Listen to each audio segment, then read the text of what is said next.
അസ്സലാമു അലൈക്കും വറഹ്മത്തുള്ളാഹി വബറകാതുഹു.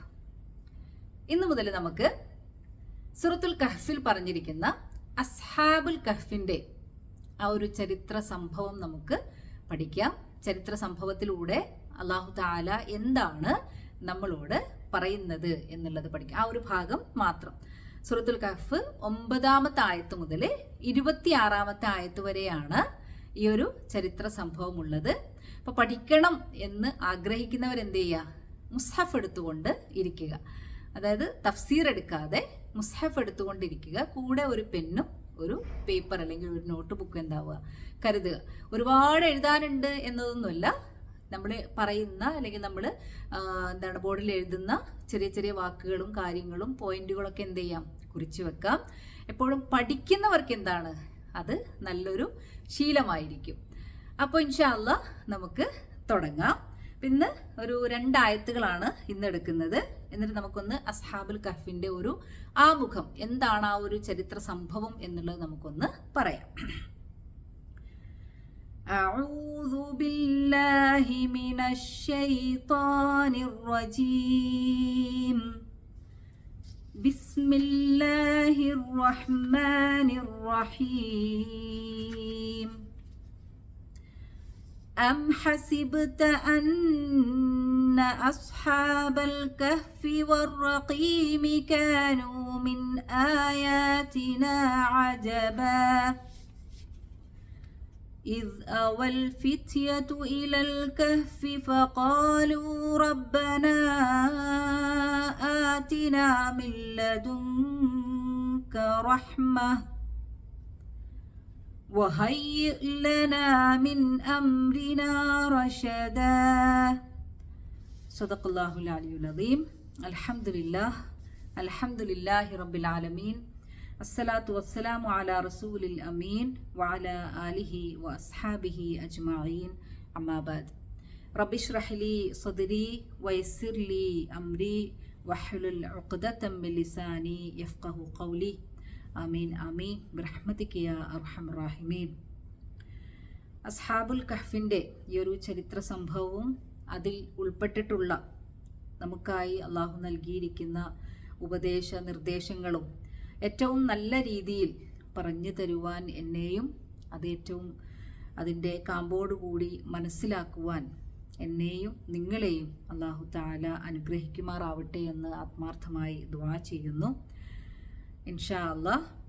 അപ്പൊ നമുക്ക് ആദ്യത്തെ ആയത്ത്, അതായത് 9-ാമത്തെ ആയത്ത് നോക്കാം. അം ഹസിബ്ത അന്ന അസ്ഹാബൽ കഹ്ഫി വറഖീം. അം എന്ന് പറയുന്നത് ഒരു വിഷയം പറഞ്ഞുകൊണ്ടിരിക്കുക, അതിൽ നിന്ന് മാറി മറ്റൊരു വിഷയത്തിലേക്ക് കടക്കുകയാണ്. അതാണ് അം കൊണ്ട് ഉദ്ദേശിക്കുന്നത്. അതല്ലാതെ അതിന്റെ മുന്നിൽ ഒരു ഹംസയും കൂടി ഇട്ട് കഴിഞ്ഞാൽ എന്താണ്? അതല്ലെങ്കിൽ ഇത് എന്ന് പറയുന്നിടത്ത് നമുക്ക് എന്ത് കാണാം? അം എന്ന ഈ ഒരു ഹർഫ് കാണാൻ സാധിക്കും. ഇവിടെ അം ഹസിബ്ത, ഹസിബ എന്ന് പറഞ്ഞാല് വിചാരിച്ചു, ഹസിബ വിചാരിച്ചു. ഇതിന്റെ കൂടെ ഹസിബ്ത, ബാഇന് സുക്കൂൻ കൊടുത്ത് ഹസിബ്ത എന്ന് പറഞ്ഞാൽ നീ വിചാരിച്ചു. അം ഹസിബ്ത എന്ന് പറഞ്ഞാൽ നീ വിചാരിച്ചുവോ, നീ ധരിച്ചുവോ, നീ കണക്കാക്കിയോ. അന്ന തീർച്ചയായും അസ്ഹാബൽ കഹ്ഫി, സാഹിബ് അസ്ഹാബ് എന്ന് പറഞ്ഞാല് ആളുകൾ, സാഹിബ് അസ്ഹാബ് ആളുകൾ, അൽ കഹ്ഫ് കഹ്ഫിന്റെ ആളുകൾ, കഹ്ഫിന്റെ ആളുകൾ, അതാണ് ആ വാക്കിന്റെ അർത്ഥം. അസ്ഹാബൽ കഹ്ഫി കഹ്ഫിന്റെ ആളുകൾ. വറഖീമി റഖീമിന്റെയും. കഹ്ഫ് ഗാർ, ഗാർ ഹിറ എന്ന് പറയുന്നതും ഗുഹയാണ്, കഹ്ഫും ഗുഹയാണ്. ഗാർ എന്ന് പറയുമ്പോൾ കുറച്ചുകൂടി ഇടുങ്ങിയ ഗുഹയാണ്. കഹ്ഫ് എന്ന് പറയുമ്പോൾ എന്താണ്? കുറച്ചുകൂടി വിശാലമായിട്ടുള്ള ഗുഹയാണ്. അതായത് ഒരാൾക്ക് കിടക്കാനൊക്കെ പാകത്തിലുള്ള ഒരു ഗുഹയാണ് എന്ന് നമുക്ക് മുഫസ്സിറുകൾ പറയുന്നതായിട്ട് കാണാം. റഖീമി റഖീമിന്റെയും. റഖീം എന്ന് പറയുമ്പോൾ ഫലകം, അതായത് ഇങ്ങനെ എഴുതി വെച്ചിരിക്കുന്ന ഫലകത്തിനാണ് റഖീം എന്ന് പറയുക. ഇവിടെ അതുകൊണ്ട് ഉദ്ദേശിക്കുന്നത് ഈ ഗുഹാവാസികളെ, അസ്ഹാബുൽ കഹ്ഫിനെ ഒരു ജനത എന്താവുന്നുണ്ട്? കണ്ടെത്തുന്നുണ്ട്. അപ്പൊ അവിടെ ആ സമയത്ത് അവർ മരിച്ചതിന് ശേഷം ഈ പറയുന്ന യുവാക്കളുടെ പേരെഴുതി വെച്ചിരിക്കുന്ന ഒരു ഫലകം ആ ഗുഹാമുഖത്ത് സ്ഥാപിച്ചിരുന്നു. അതുകൊണ്ടാണ് ഈ ഒരു വാക്ക് ഇവിടെ വന്നത് എന്നാണ് മുഫസ്സിറുകൾ പൊതുവിൽ അഭിപ്രായപ്പെട്ടിരിക്കുന്നത്. അപ്പോൾ അന്ന അസ്ഹാബൽ കഹ്ഫി വറഖീമി, അസ്ഹാബുൽ കഹ്ഫിന്റെയും റഖീമിന്റെയും ആളുകൾ കാനൂ, കാന ആയിരുന്നു, കാനൂ അവർ ആയിരുന്നു, കാനൂ അവർ ആയിരുന്നു, മിൻ ആയാത്തിന, ആയത്ത് അതിന്റെ ജമ്മാണ് ആയാത്ത്, ആയത്ത് ദൃഷ്ടാന്തം, ആയത്ത് ആയാത്ത് ദൃഷ്ടാന്തം, മിൻ ആയാത്തിന, ആയാത്തിന നമ്മുടെ ദൃഷ്ടാന്തങ്ങൾ, മിൻ ആയാത്തിന നമ്മുടെ ദൃഷ്ടാന്തങ്ങളിൽ, അജബ, അജബ് എന്ന് പറഞ്ഞാൽ എന്താ, അത്ഭുതം, നമ്മുടെ ദൃഷ്ടാന്തങ്ങളിൽ അത്ഭുതമായിരുന്നുവെന്ന്. എന്ത്, അസ്ഹാബുൽ കഹ്ഫ് അതായത് ഗുഹയുടെയും റഖീമിന്റെയും ആളുകൾ നമ്മുടെ ദൃഷ്ടാന്തങ്ങളിൽ അത്ഭുതമായിരുന്നു എന്ന് നീ ധരിച്ചുവോ? പ്രത്യക്ഷത്തിൽ റസൂൽ സല്ലല്ലാഹു അലൈഹി വസല്ലമയോടാണ് ചോദിക്കുന്നതെങ്കിലും ഖുർആൻ പാരായണം ചെയ്യുന്ന ഓരോ ആളുകളോടുമാണ് ചോദ്യം.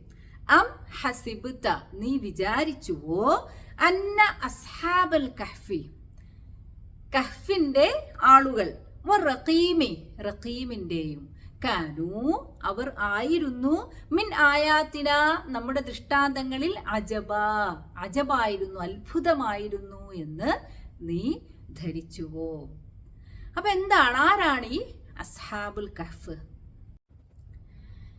ഖുർആൻ ഈ ഒരു ചരിത്ര സംഭവം ഇവിടെ പറയാനുള്ളതിന്റെ ഒരു കാരണം എന്താണെന്ന് വെച്ചാൽ, മക്കയിൽ റസൂൽ സല്ലല്ലാഹു അലൈഹി വസല്ലം പ്രബോധനം നടത്തിക്കൊണ്ടേയിരിക്കുകയാണ്. ഒരു ഭാഗത്ത് പ്രബോധനം നടത്തുന്നുണ്ട്, മറുഭാഗത്ത് എന്താണ്, ഖുറൈശി കൂട്ടങ്ങൾ ഭയങ്കരമായിട്ട് ആക്രമിക്കുന്നുണ്ട്, എതിർക്കുന്നുണ്ട്, അത് പറ്റൂല എന്നുള്ള കാര്യങ്ങൾ പറയുന്നുണ്ട്. പക്ഷെ ഇവർ എത്രമാത്രം ആക്രമിച്ചിട്ടും അല്ലെങ്കിൽ ഇത് പറ്റൂല എന്ന് പറഞ്ഞിട്ടും എന്താണ്, റസൂൽ സല്ലല്ലാഹു അലൈഹി വസല്ലം അത് തുടരുന്നുണ്ട് എന്ന് മാത്രമല്ല, തടയാൻ ശ്രമിച്ചിട്ടും ആളുകൾ അദ്ദേഹത്തിലേക്ക് എന്താണ്, എണ്ണം കൂടി വരുന്നുണ്ട്. അപ്പൊ ഇനി എങ്ങനെയാണ് ഇതിനെ തടയുക എന്ന് ആലോചിച്ച് തലമുണ്ടാക്കിയപ്പോഴാണ് അങ്ങ് മദീനയിൽ പോയിട്ട് യഹൂദരെ ഒന്ന് കണ്ടാലോ എന്ന് ഇവർ ആലോചിക്കുന്നത്. അങ്ങനെ ഖുറൈശി കൂട്ടങ്ങളിൽ രണ്ടുപേരെന്താണ്, ഒരാള് നദറുബിനു ഹാരിസ്, രണ്ടാമത്തെയാള് ഉത്ബത്തുബിനു അബീ മുഅയ്ത്. ഈ രണ്ടുപേരും എന്താണ്, മദീനയില് യഹൂദ പുരോഹിതന്മാരെ കാണാൻ വേണ്ടി പുറപ്പെടുകയാണ്. എന്താ ഉദ്ദേശം? ഈ പറയുന്ന മുഹമ്മദ് എന്താണ് വന്നിട്ട് പല കാര്യങ്ങളും പറഞ്ഞുകൊണ്ടിരിക്കുന്നുണ്ട്, ഞങ്ങളുടെ ദൈവത്തെല്ലാം എന്താണ് തള്ളി പറയുന്നുണ്ട്. അപ്പൊ എന്തെങ്കിലുമൊക്കെ കാര്യങ്ങൾ പറഞ്ഞു തരണം, ഇനി പിന്നെ മുഹമ്മദിനോട് ചോദിക്കാനുള്ള എന്തെങ്കിലും ഉത്തരം മുട്ടുന്ന രീതിയിലുള്ള ചോദ്യങ്ങളോ എന്തെങ്കിലും തരത്തിൽ എന്താണ് ഞങ്ങളെ സഹായിക്കണം എന്ന് പറഞ്ഞുകൊണ്ടാണ് ഈ രണ്ട് വ്യക്തികള് യഹൂദ പുരോഹിതന്മാരെ കാണാൻ വേണ്ടി പോകുന്നത്. ആ സമയത്ത് യഹൂദ പുരോഹിതന്മാർ അവരെന്ത് ചെയ്യണം, അവർക്ക് എന്തുണ്ട്, പ്രവാചകന്മാർ നിയോഗിക്കപ്പെട്ട ഒരു പാരമ്പര്യമൊക്കെ അവർക്കുണ്ട്. അപ്പൊ കുറെ കൂടി കാര്യങ്ങൾ അവർക്ക് അറിയാം. അപ്പൊ അവര് പിന്നെ ഈ ഖുറൈശി നേതാക്കന്മാർക്ക് 3 ചോദ്യങ്ങൾ പറഞ്ഞു കൊടുക്കുകയാണ്. നിങ്ങൾ പോയിട്ട് മുഹമ്മദിനോട് ചോദിക്കും, തീർച്ചയായും എന്താണ് ഈ ചോദ്യത്തിൽ ആ പറയുന്നയാള് ഉത്തരം മുട്ടും എന്ന് പറഞ്ഞുകൊണ്ടാണ് 3 ചോദ്യങ്ങൾ പറഞ്ഞു കൊടുക്കുന്നത്.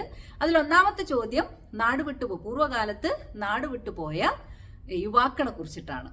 രണ്ടാമത്തേത് കിഴക്കിന്റെ അങ്ങേയറ്റവും പടിഞ്ഞാറിന്റെ അങ്ങേയറ്റവും എന്താണ് പട നയിച്ചിരുന്ന ഒരു രാജാവിനെ കുറിച്ചിട്ടാണ്. മൂന്നാമത്തേത് റൂഹിനെ കുറിച്ചിട്ടാണ്. ഈ റൂഹിനെ കുറിച്ചിട്ടുള്ളതിന്റെ ആൻസർ വരുന്നത് അല്ലെങ്കിൽ അതിന്റെ ഉത്തരം പറയുന്നത് സൂറത്തുൽ ഇസ്രായിലാണ്. ഇനി അതല്ല, മൂസാ ഖിദർ സംഭവമാണ് മൂന്നാമത്തെ ചോദ്യം. അത് അങ്ങനെ ഒരു അഭിപ്രായവും നമുക്ക് മുഫസ്സിറുകളുടെ ഭാഗത്ത് കാണാം. അതിന്റെ ഉത്തരം സൂറത്തുൽ കഹ്ഫിലാണ് നൽകപ്പെട്ടിട്ടുള്ളതും. അപ്പൊ ഇതാണ് 3 ചോദ്യങ്ങൾ. ഈ ചോദ്യങ്ങളുമായിട്ട് എന്താണ് ഖുറൈശി നേതാക്കന്മാര് തിരിച്ച് മക്കയിലെത്തുന്നു.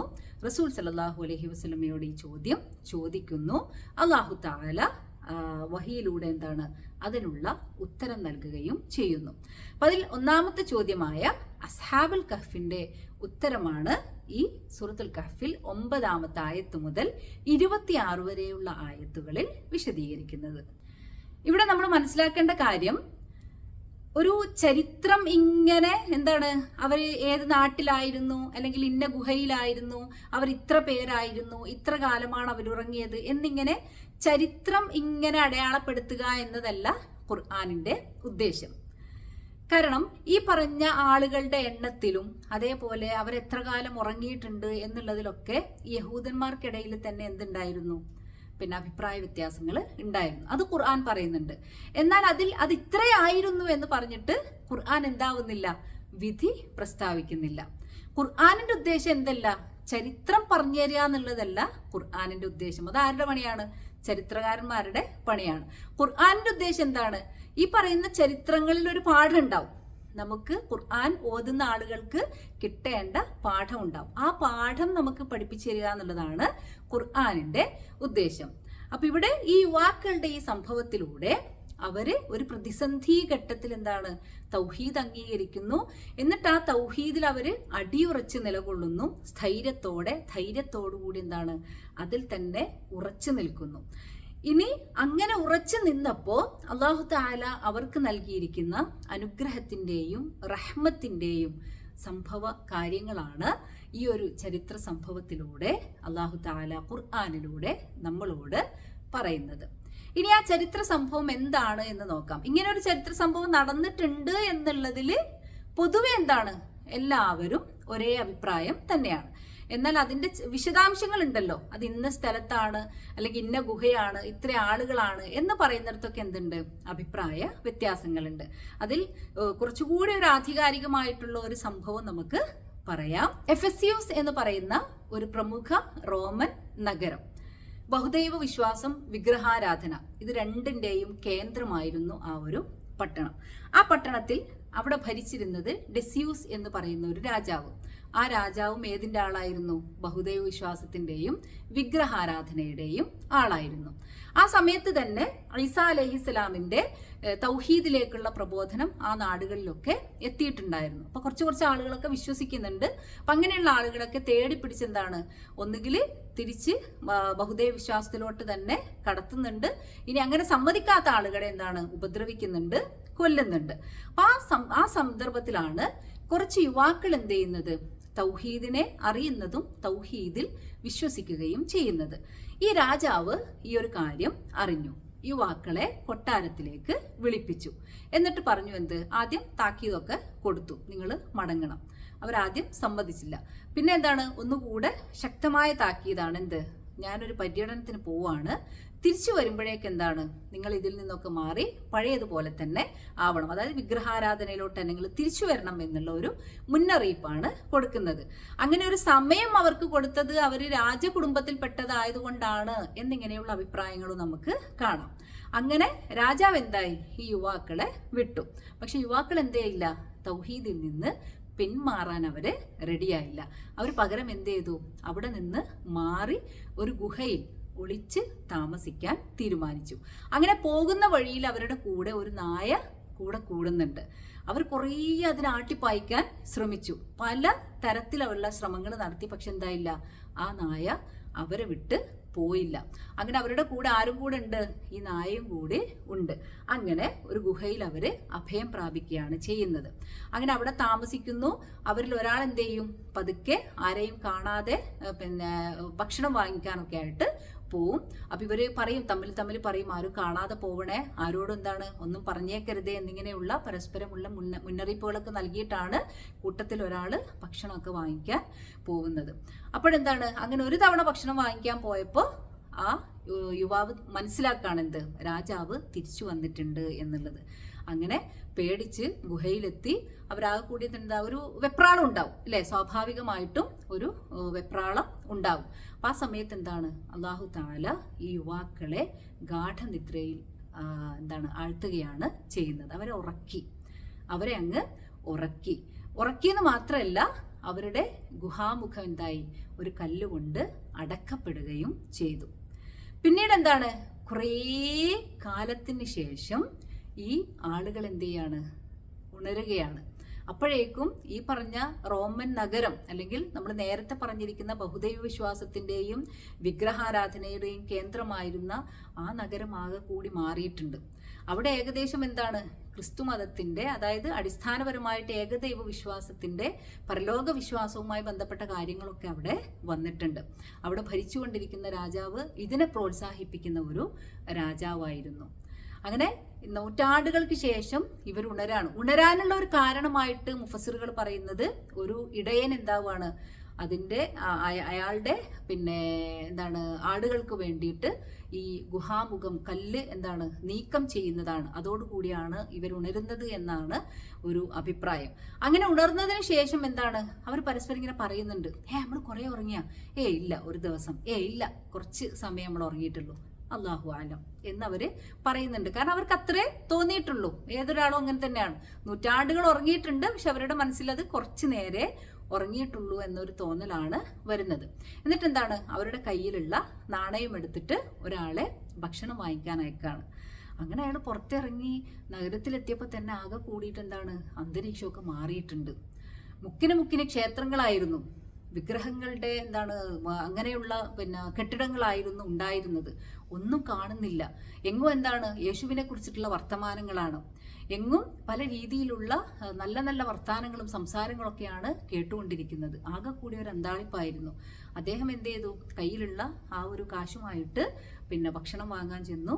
ഈ പണം കച്ചവടക്കാരന് കൊടുത്തപ്പോൾ കച്ചവടക്കാരൻ പറഞ്ഞു, ഇത് എത്രയോ വർഷങ്ങൾക്ക് മുമ്പുള്ള ഡെസ്യൂസ് രാജാവിന്റെ ചിത്രമാണല്ലോ ഇതിൽ കിടക്കുന്നത്, ഇത് സ്വീകരിക്കൂല, ഇത് വർഷങ്ങൾക്ക് മുമ്പുള്ളതല്ലേ എന്ന് പറഞ്ഞപ്പോൾ യുവാവ് എന്തായി, അല്ല, ഇത് നമ്മൾ എടുത്തുകൊണ്ടിരുന്ന നിലവിൽ വാല്യൂ ഉള്ള ഒരു നാണയം തന്നെയാണ് എന്ന് യുവാവ് അവരോട് പറയുന്നുണ്ട്. അങ്ങനെ രണ്ടുപേരും തമ്മിൽ വാക്കുകൾ തമ്മിൽ സംസാരിക്കുന്നുണ്ട്. അപ്പൊ ആളുകൾ കൂടി. അപ്പൊ യുവാവ് എന്തായി, കഥകൾ പറഞ്ഞു കൊടുത്തപ്പോൾ അവരെന്തായി, ചെന്ന് നോക്കണം എന്നുള്ളതായി കാര്യം രാജാവിനെ അറിയിച്ചു. അവര് എല്ലാവരും കൂടിയിട്ട് ഗുഹാമുഖത്തെത്തി. ഇത് ഈ പറയുന്ന യുവാവും മറ്റുള്ള കൂട്ടുകാരുടെ കൂടെ എത്തുന്നു. അതിനുശേഷം അവരവിടെ ഒരുമിച്ച് നമസ്കരിക്കുന്നു. അത് കഴിഞ്ഞ് ഒരുമിച്ച് തന്നെ അവര് മരണപ്പെടുകയും ചെയ്യുന്നു. രാജാവും പരിവാരങ്ങളും ഈ സംഭവങ്ങളൊക്കെ കാണുന്നു. അവർ ഈ ഒരു സംഗതിയെ വിശ്വസിക്കുന്നു. അതായത് യഥാർത്ഥത്തിൽ അവിടെ ഒരു പരലോകം, അതായത് മരണാനന്തര ജീവിതം, ആ ഒരു സംഭവം അവിടെ ദൃഷ്ടാന്തമായിട്ട് കാണിക്കപ്പെടുകയാണ് ചെയ്യുന്നത്. പിന്നെ അവിടെ അവിടെ തന്നെ മറമാടുന്നുണ്ട്. അത് കഴിഞ്ഞിട്ട് സ്വാഭാവികമായും ഒരു ആരാധനാലയമൊക്കെ അവിടെ വരുന്നുണ്ട്. അതാണ് ഈ ഒരു അസ്ഹാബുൽ കഹ്ഫിന്റെ ഒരു ചരിത്രം. അതായത് ഒരു ആധികാരികമായിട്ടുള്ള, അല്ലെങ്കിൽ ഭൂരിഭാഗം പണ്ഡിതന്മാരും പറയുന്ന ഒരു ചരിത്ര സംഭവം ഇതാണ്. ഇതല്ലാതെ ഇത് ജോർദാനിലാണ്, അതല്ല തുർക്കിയിലാണ് എന്നിങ്ങനെയുള്ള കുറേ അഭിപ്രായങ്ങളൊക്കെ നമുക്ക് കാണുവാൻ സാധിക്കും. അപ്പോൾ നിങ്ങൾ നിങ്ങളുടെ കയ്യിലുള്ള തഫ്സീർ എന്ത് ചെയ്യുക, ജസ്റ്റ് ഒന്ന് വായിച്ചു നോക്കുക. അതൊക്കെ അറിഞ്ഞിരിക്കാൻ വേണ്ടി ജസ്റ്റ് ഒന്ന് വായിച്ചു നോക്കുക. നമ്മൾ അവിടെ എന്താവരുത്, സ്റ്റക്കാവരുത്. ഇത് ഇന്ന സ്ഥലത്താണ് നടന്നിരിക്കുന്നത്, അല്ലെങ്കിൽ ഇന്ന ഗുഹയിലാണ്, അല്ലെങ്കിൽ ഇത്ര പേരാണ്, ഇത്ര കാലമാണ് അവർ ഉറങ്ങിയത് എന്നുള്ളതിൽ നമ്മൾ എന്താവരുത്, സ്റ്റക്കാവരുത്. നമ്മൾ എന്താവണം, ഈ പറയുന്ന അസ്ഹാബുൽ കഹ്ഫിന്റെ ചരിത്ര സംഭവത്തിലൂടെ എന്താണ് അല്ലാഹു തആല നമ്മെ പഠിപ്പിക്കാൻ ഉദ്ദേശിക്കുന്നത് എന്നതിലേക്കാവണം നമ്മൾ ഫോക്കസ് ചെയ്യുന്നത്. ഇൻഷാ അല്ലാഹ്. അപ്പൊ നമുക്ക് എന്ത് ചെയ്യാം, അടുത്ത ആയത്തിന്റെ കൂടി അർത്ഥം ഒന്ന് നോക്കാം. ഇദ് അവൽ ഫിത്യതു, അവ യവി എന്ന് പറഞ്ഞാൽ അഭയം പ്രാപിച്ചു എന്നാണ് അർത്ഥം. അവ യവി, അഭയം പ്രാപിച്ചു. ഇദ് അവ, ഇദ് എന്ന് പറഞ്ഞാൽ ഒരു സന്ദർഭത്തെ കുറിക്കാനാണ് ഇദ് എന്ന ഹർഫ് ഉപയോഗിക്കുന്നത്. ഒരു ലർഫാണത്. ഇദ് അവ, അഭയം പ്രാപിച്ച സന്ദർഭം, അല്ലെങ്കിൽ അഭയം പ്രാപിച്ചപ്പോൾ. അൽ ഫിത്യതു, അൽ ഫിത്യതു യുവാക്കൾ. ഫത എന്നുള്ളതിന്റെ ജമ്മാണ്, ബഹുവചനം, പ്ലൂറലാണ് ഫിത്യ. ഇദ് അവൽ ഫിത്യതു, യുവാക്കൾ അഭയം പ്രാപിച്ചപ്പോൾ, ആ യുവാക്കൾ അഭയം പ്രാപിച്ചപ്പോൾ. ഇലൽ കഹ്ഫി, ഇലൽ കഹ്ഫി, കഹ്ഫിൽ അല്ലെങ്കിൽ ഗുഹയിൽ. ഫഖാലു, ഖാല പറഞ്ഞു, ഖാലു അവർ പറഞ്ഞു, അവർ പ്രാർത്ഥിച്ചു. റബ്ബന, ഞങ്ങളുടെ നാഥ. ആത്തിന, ഞങ്ങൾക്ക് നൽകണമേ. ആത്തി, നീ നൽക്. ആത്തിന, നീ ഞങ്ങൾക്ക് നൽക്, നീ ഞങ്ങൾക്ക് നൽകണമേ. ഫേലുൽ അമ്രാണ്. അള്ളാഹുവിനോടാവുമ്പോ എന്താണ്, അതൊരു അപേക്ഷയാണ്. മില്ലദുൻക, മില്ലദുൻക, നിന്റെ പക്കലിൽ നിന്നുള്ള എന്നാണ് ആ വാക്കിന്റെ അർത്ഥം. ലദുൻക എന്ന് പറഞ്ഞാൽ നിന്റെ പക്കൽ. മില്ലദുൻക, നിന്റെ പക്കലിൽ നിന്നുള്ള റഹ്മതൻ, കാരുണ്യം. നിന്റെ പക്കലിൽ നിന്നുള്ള കാരുണ്യം നീ ഞങ്ങൾക്ക് നൽകണമേ എന്ന് ആ യുവാക്കള് പ്രാർത്ഥിച്ചു. എന്ന് പറഞ്ഞാൽ സൗകര്യം ചെയ്തു തരിക.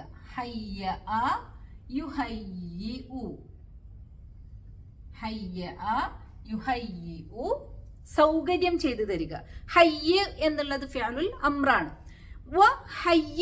നീ സൗകര്യപ്പെടുത്തി തരികയും ചെയ്യണമേ ലനാ, ഞങ്ങൾക്ക്, മിൻ അംരിന, ഞങ്ങളുടെ കാര്യം. മിൻ അംരിന, അമ്ര കാര്യം, അംരിന ഞങ്ങളുടെ കാര്യം. മിൻ അംരിന ഞങ്ങളുടെ കാര്യത്തിൽ നിന്ന്, അതായത് ഒരു പ്രശ്നത്തിൽപ്പെട്ടെടുക്കാണല്ലോ. അപ്പൊ ഞങ്ങളുടെ കാര്യത്തിൽ നിന്ന് നീ ഞങ്ങൾക്ക് സൗകര്യം ചെയ്തു തരണമേ. റഷദ, റഷദ എന്ന് പറഞ്ഞാൽ വിവേകത്താൽ എന്നാണ് ആ വാക്കിന്റെ അർത്ഥം. അതായത് ഇവിടെ ഉദ്ദേശിക്കുന്നത് ഞങ്ങളുടെ ഈ കാര്യം വിവേകപൂർവം കൈകാര്യം ചെയ്യാനുള്ള ഒരു സൗകര്യം നീ ഞങ്ങൾക്ക് ഒരുക്കിത്തരേണമേ. ഇദ് അവൽ ഫിത്യത്തു, ഇദ് അവൽ ഫിത്യത്തു യുവാക്കൾ, ആ യുവാക്കൾ അഭയം പ്രാപിച്ച സന്ദർഭം. ഇലൽ കഹ്ഫി ഗുഹയിൽ, ഫഖാലൂ അങ്ങനെ അവർ പ്രാർത്ഥിച്ചു. റബ്ബന ഞങ്ങളുടെ നാഥ, ആതിന നീ ഞങ്ങൾക്ക് നൽകണമേ, മില്ലദുൻക നിന്റെ പക്കലിൽ നിന്നുള്ള റഹ്മ കാരുണ്യം. ഇവിടെ ഉദ്ദേശിക്കുന്നത് ആ പ്രത്യേക കാരുണ്യം നീ ഞങ്ങൾക്ക് നൽകണമേ. മില്ലദുൻക എന്ന് പറയുമ്പോൾ ആ പ്രത്യേക കാരുണ്യം ഞങ്ങൾക്ക് നൽകണമേ. വഹയ്യ ലനാ നീ ഞങ്ങൾക്ക് സൗകര്യം ചെയ്തു തരികയും ചെയ്യണമേ. മിൻ അംറിന ഞങ്ങളുടെ കാര്യത്തിൽ നിന്ന്, റഷദ വിവേകത്താൽ എന്ന് പറഞ്ഞാൽ വിവേകപൂർവം ഞങ്ങളുടെ ഈ കാര്യങ്ങൾ കൈകാര്യം ചെയ്യുവാൻ സൗകര്യപ്പെടുത്തി തരികയും ചെയ്യണമേ. ആയത്തൊന്ന് ഓതുന്നത് ശ്രദ്ധിച്ചോ. അഊദു ബില്ലാഹി മിനശ് ശൈത്വാനിർ റജീം. അം ഹസിബ്ത അന്ന അസ്ഹാബൽ കഹ്ഫി വർ-റഖീം കാനൂ മിൻ ആയാതിനാ അജബാ إذ أوى الفتية إلى الكهف فقالوا ربنا آتنا من لدنك رحمة وهيئ لنا من أمرنا رشدا. ഇവിടെ ഫിത്യ ഇത് എന്ന് പറയരുത്, ഇദ് അവൽ ഫിത്യ. അതേപോലെ കഹ്ഫ് എന്ന് പറയുമ്പോൾ കഹ്ഫി എന്ന് പറയരുത്. അസ്ഹാബുൽ കഹ്ഫി എന്ന് പറയരുത്, കഹ്ഫ്, അസ്ഹാബുൽ കഹ്ഫ്. സദഖല്ലാഹുൽ അലിയുൽ അലീം. ഇൻഷാ അല്ലാഹ് ബാക്കി ഭാഗം നമുക്ക് അടുത്ത വീഡിയോയിൽ ചെയ്യാം. അസ്സലാമു അലൈക്കും വറഹ്മത്തുള്ളാഹി വബറകാതുഹു.